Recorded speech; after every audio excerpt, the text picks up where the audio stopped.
Dictation गति 80 शब्द प्रति मिनट स्टार्ट।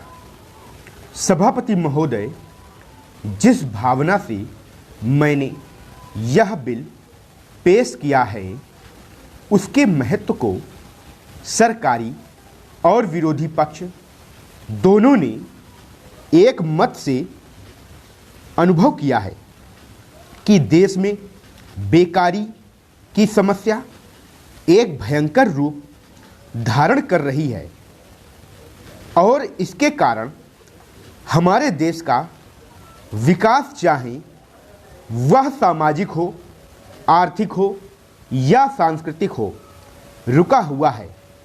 पिछले 55 वर्षों से इसी परिस्थिति का निर्माण होते हुए हम देख रहे हैं।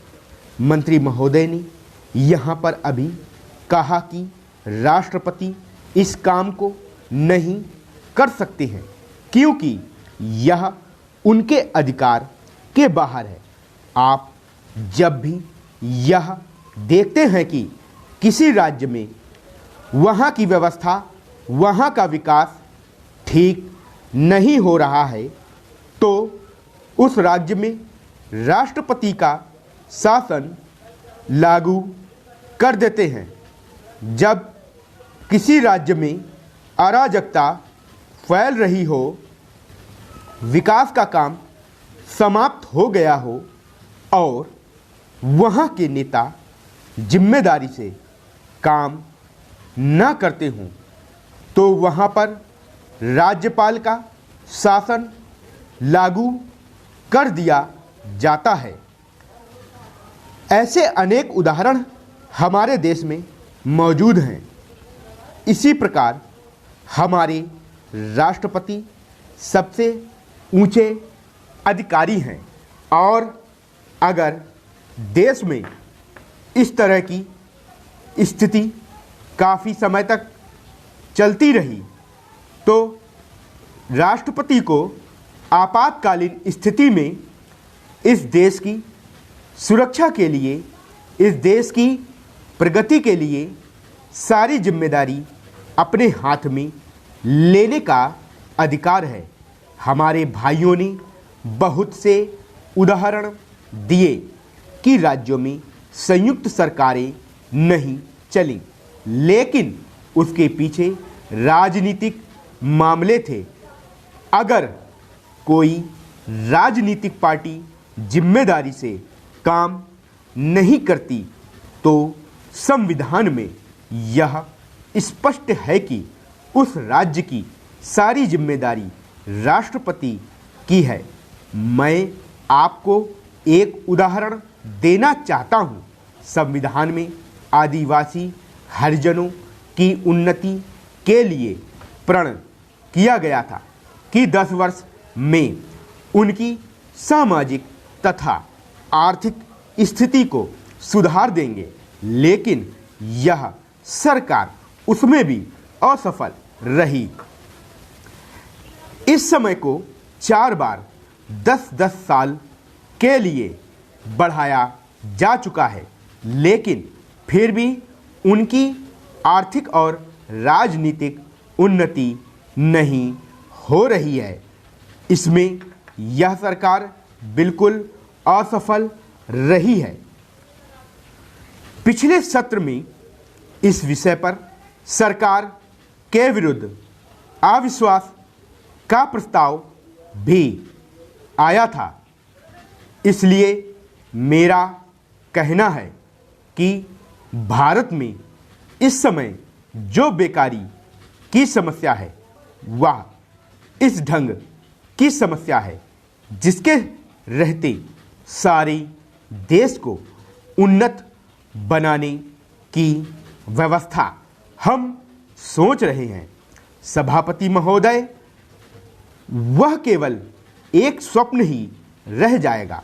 ऐसी स्थिति में मैं अनुभव करता हूँ कि आपातकाल की घोषणा की जाए और इस देश के जो बुद्धिमान लोग हैं उनको लेकर एक सर्वदलीय सरकार स्थापित की जाए। हम यह अनुभव करते हैं कि जिस तरह का शासन इस समय चल रहा है उससे देश की कोई भी समस्या हल होने वाली नहीं है, बल्कि इस सरकार की गलतियों से समस्याएं बढ़ती जा रही है। राष्ट्र की आंतरिक सुरक्षा के विषय में जो बिल मंत्री महोदय ने प्रस्तुत किया है उस पर अब तक जितने भी भाषण हुए हैं उनको बड़े ध्यान से सुना है। माननीय सदस्यों ने व्यक्तिगत स्वतंत्रता की लपेट में बहुत सारी बातें कही हैं और हमारे दल की ओर इशारा करते हुए कहा कि हम भी इसके औचित्य के संबंध में फिर से विचार करें। मैं जहां तक समझ पाया हूं, हमारे गृह मंत्री जी को इस बिल को प्रस्तुत करने में कोई सुख नहीं हुआ, बल्कि वर्तमान परिस्थितियों को दृष्टि में रखते हुए उनको दुख हो रहा है।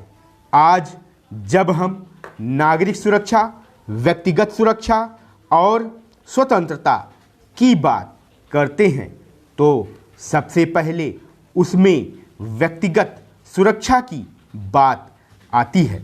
प्रत्येक नागरिक इस राष्ट्र की अपनी सत्ता में रहकर सुरक्षित रहना चाहता है।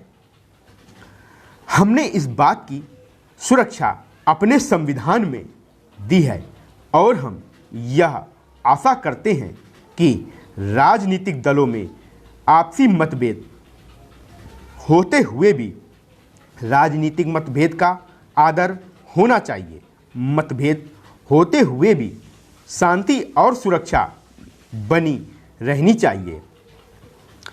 माननीय सदस्य पूछते हैं कि ऐसी कौन सी असाधारण परिस्थिति आ गई थी जिसके कारण आपको नज़रबंदी बिल लाना पड़ा। मैं आपसे कहना चाहता हूं कि क्या हो अच्छा होता यदि नेहरू जी की उस बात को जो उन्होंने लोकतंत्र के संबंध में बहुत वर्ष पहले कही थी आज भी स्मरण रखते। उन्होंने एक बार कहा था कि लोकतंत्र के संचालन और दायित्व निर्वाह में अगर किसी प्रधानमंत्री को बार बार पीछे मुड़कर देखना पड़े कि कोई छुरा तो नहीं भौंक रहा है या कोई अच्छी बात नहीं है।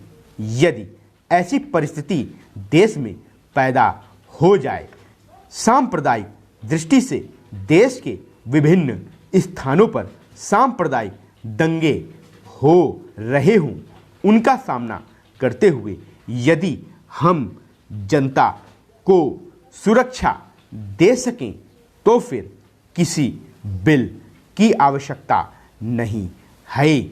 हमारे गृह मंत्री जी को इस बिल को प्रस्तुत करने में कोई सुख नहीं हुआ, बल्कि वर्तमान परिस्थितियों को दृष्टि में रखते हुए उनको दुख हो रहा है।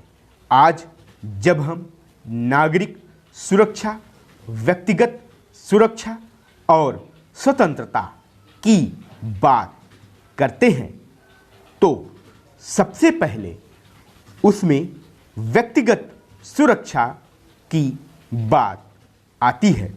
प्रत्येक नागरिक इस राष्ट्र की अपनी सत्ता में रहकर सुरक्षित रहना चाहता है। हमने इस बात की सुरक्षा अपने संविधान में दी है और हम यह आशा करते हैं कि राजनीतिक दलों में आपसी मतभेद होते हुए भी राजनीतिक मतभेद का आदर होना चाहिए। स्टॉप। इसी तरह की और डिक्टेशन पाने के लिए हमारे चैनल को सब्सक्राइब करें, इस वीडियो को लाइक करें और ज़्यादा से ज़्यादा शेयर करें।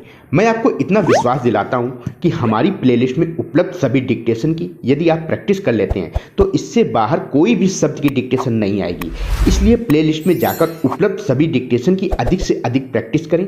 शॉर्ट हैंड और टाइपिंग में किसी भी प्रकार के डाउट के लिए कमेंट कर सकते हैं।